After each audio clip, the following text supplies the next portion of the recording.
नमस्कार मित्रों, मैं मनोज आजाद अपने YouTube चैनल ज्योतिष प्रकाश में आपका एक बार फिर स्वागत करता हूँ। मित्रों, हम इस चैनल में ज्योतिष से जुड़े हुए ऐसे विषयों और मुद्दों पर चर्चा करते हैं जिनको लेकर जनमानस में बहुत भ्रम और भ्रांतियां हैं और भय भी है। और अपने इन्हीं भ्रम भ्रांतियों भय के कारण वो आर्थिक रूप से शोषण का शिकार भी हो जाते हैं। तो हमारा प्रयास है कि इस चैनल के माध्यम से इस तरह के जनमानस में व्याप्त भय और भ्रांतियों को समाप्त किया जाए। ऐसा ही एक विषय है कुंडली में मांगलिक दोष, जिसके संबंध में हमने एक वीडियो बनाया था। उस वीडियो में हमने ये समझाने की प्रयास किया था कि कुंडली में मांगलिक दोष कैसे बनता है। मुझे आशा है कि आपने उस वीडियो को देखकर अच्छी तरह से समझ लिया होगा कि कुंडली में मांगलिक दोष किसे कहते हैं। अगर आपने अभी तक ये वीडियो नहीं देखा है तो मेरे चैनल पर यह वीडियो उपलब्ध है, आप इसे अवश्य देखें। मित्रों, मेरा पिछला वीडियो देखकर आपने अपनी कुंडली में या अपने बच्चों की कुंडली में समझ लिया होगा कि मांगलिक दोष है या नहीं। और अगर मांगलिक दोष उसमें है तो घबराइए नहीं, क्योंकि ज्योतिष ग्रंथों में ऐसे बहुत से योगों और परिस्थितियों का उल्लेख है जिनके कुंडली में होने से मंगल दोष भंग हो जाता है या मंगल दोष का परिहार हो जाता है और उसके बाद कुंडली को मांगलिक नहीं माना। तो आज की इस एपिसोड में हम ऐसे ही योगों की चर्चा करेंगे, उन्हें जानेंगे समझेंगे जिनके होने से मंगल दोष भंग हो जाता है। पहला श्लोक इस संबंध में है, अजे लग्ने व्यये चापे पाताले वृश्चिके स्थिते विषे जाये घटे रंध्रे भूम दोषो न विद्यते। यानी कि अगर मेष लग्न हो या द्वादश भाव में धनुराशि हो, चतुर्थ भाव में वृश्चिक हो, सप्तम भाव में अगर वृष राशि हो या अष्टम भाव में कुंभ राशि हो, तो ऐसी स्थिति में मंगल इनमें से किसी भी भाव में हो तो मांगलिक दोष नहीं होता। इसी तरह दूसरा श्लोक है, अर्केन्दु क्षेत्र जाता ना कुछ दोषो न विद्यते सोच मित्र भजाता नाम तद दोषो न भवेत किल। यानी कि सूर्य या चंद्रमा की राशि में मंगल हो तो मांगलिक दोष नहीं होता है।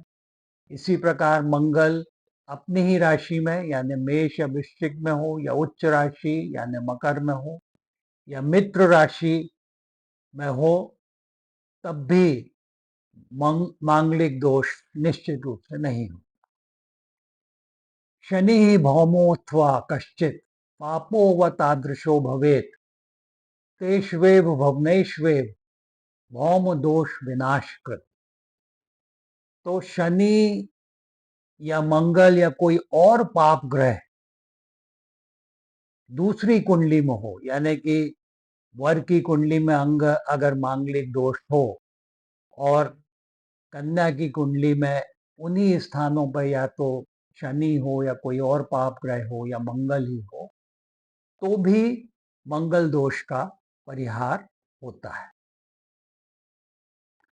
या मित्रे च यदा सौहरी लग्ने वा बुकेत्वा अष्टमे द्वादशे वापी भौम दोष विनाश कृत। तो सप्तम भाव में या मित्र यानी सप्तम भाव में यदि शनि हो लग्न में या चतुर्थ स्थान में हो, अष्टम में हो, द्वादश में हो, तो भी मंगल दोष नहीं होता है। इसका कहने का तात्पर्य ये है कि अगर दूसरी कुंडली में सप्तम भाव में, लग्न में, चतुर्थ भाव में, अष्टम में, द्वादश में अगर शनि हो तो भी मांगलिक दोष का परिहार हो जाता है। केंद्रे कोणे शुभोदये च त्रिषडाएपि असद्ग्रहा तदा भौमस्य दोषो न मदने मदप्स्तथा। केंद्र में यानी कि 1, 4, 7, 10 भावों में, कोण में यानी कि 5वें और 9वें भावों में अगर शुभ ग्रह हो और 3, 6, 11 भावों में पाप ग्रह हो यानी शनि हो, राहु हो, केतु हो, सूर्य हो, तब और अगर सप्तम भाव में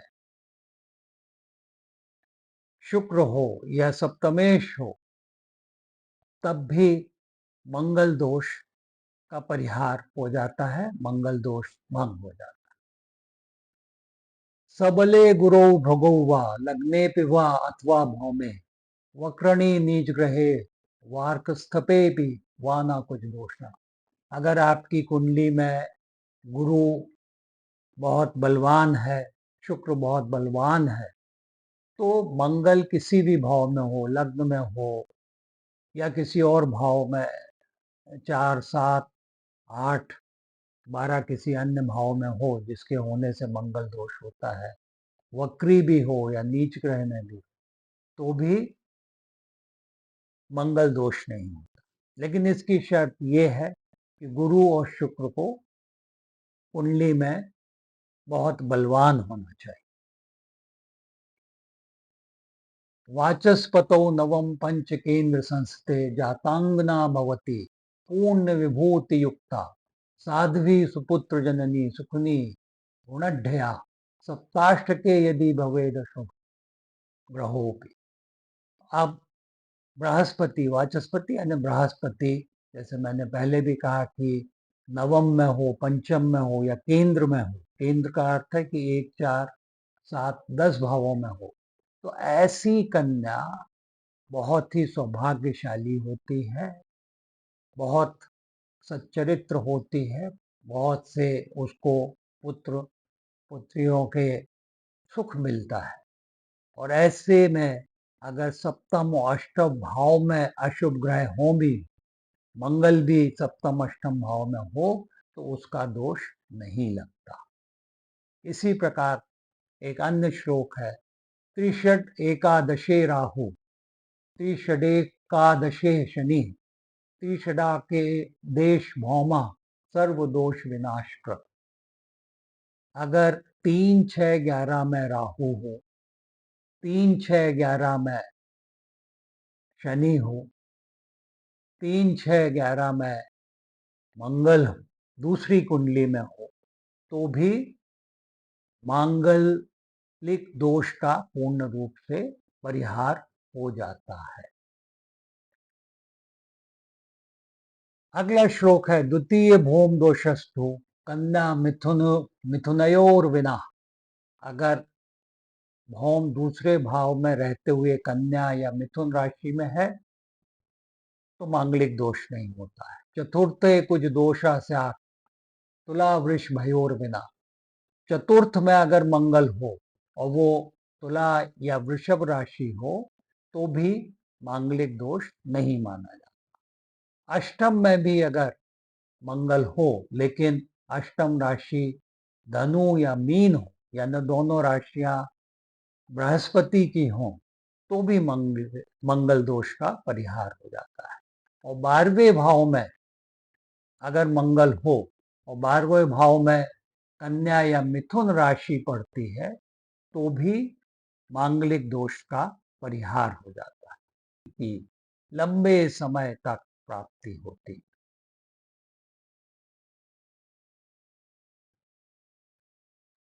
भौमेन सदृशो भौमा पापो व तादृशो भवेत् विवाह शुभदा प्रोक्तश्च चिरायु पुत्र पौत्रता। तो अगर एक कुंडली में मंगल दोष है यानी कि वर की कुंडली में मंगल दोष है तो वधु की कुंडली में उन्हीं स्थानों पर या तो मंगल हो या दूसरा पाप ग्रह हो, यानी शनि, राहु, केतु, शुक्र कोई हो, तो भी मांगलिक दोष का परिहार होता है और विवाह पूर्णतः शुभ होता है, आयु बढ़ाने वाला होता है और पुत्र पौत्र देने वाला।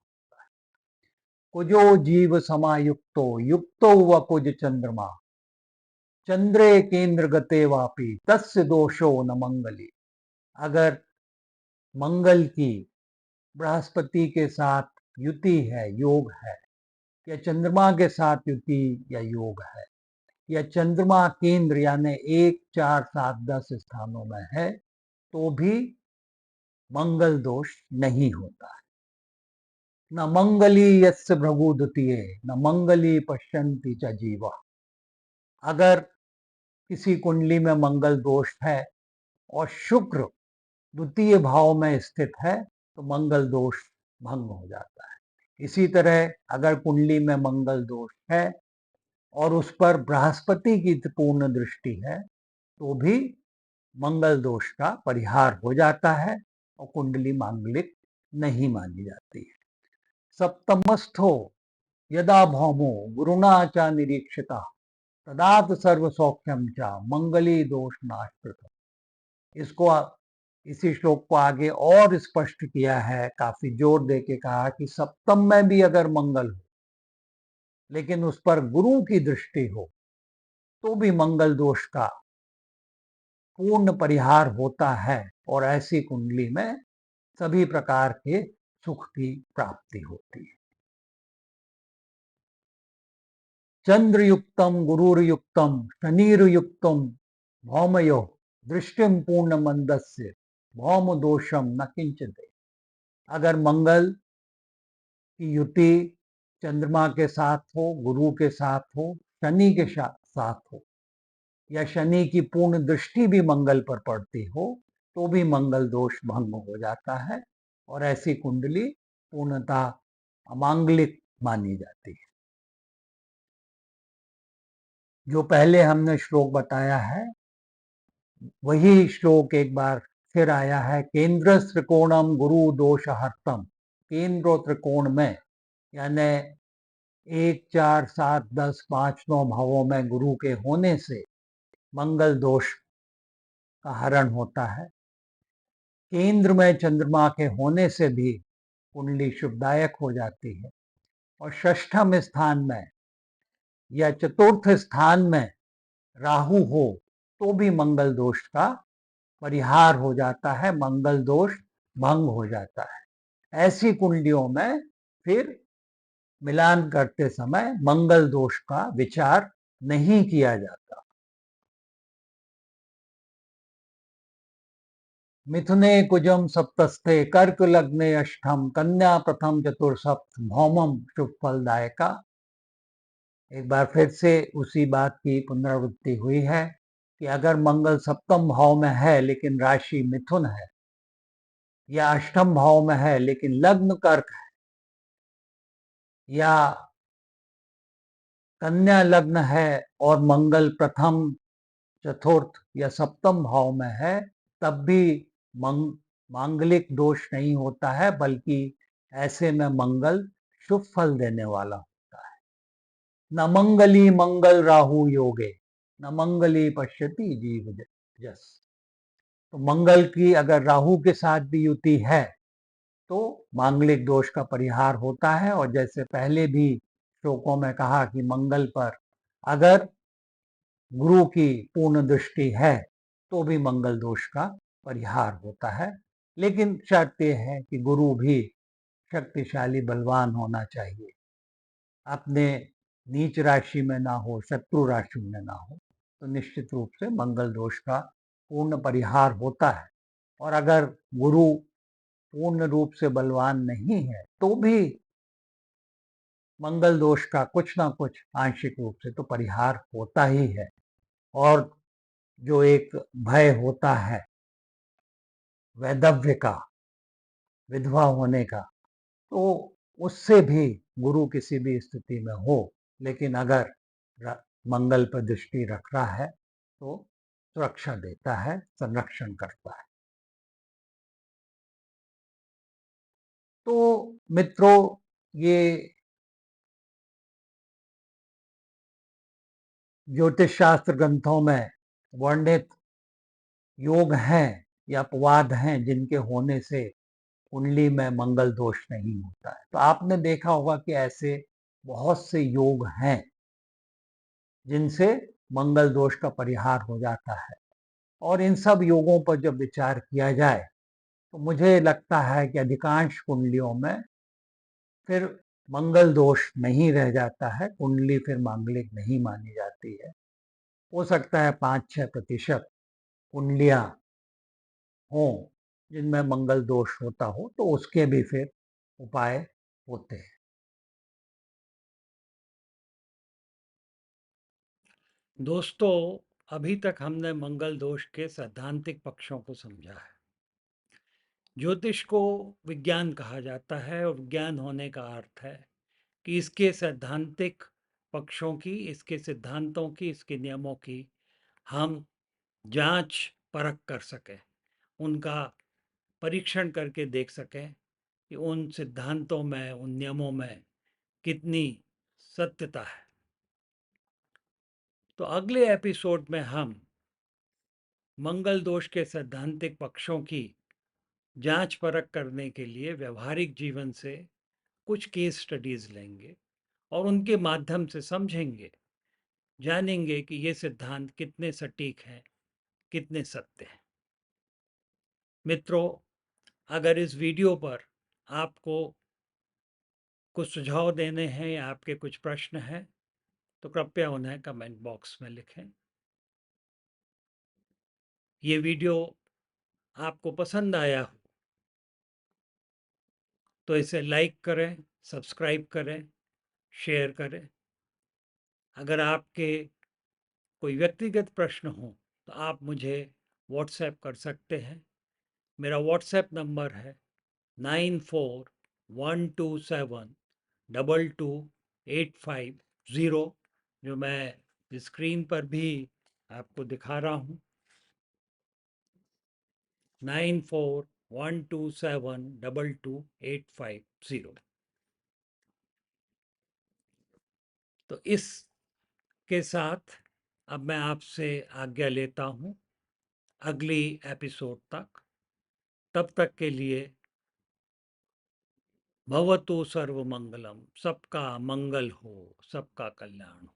ओम शांति।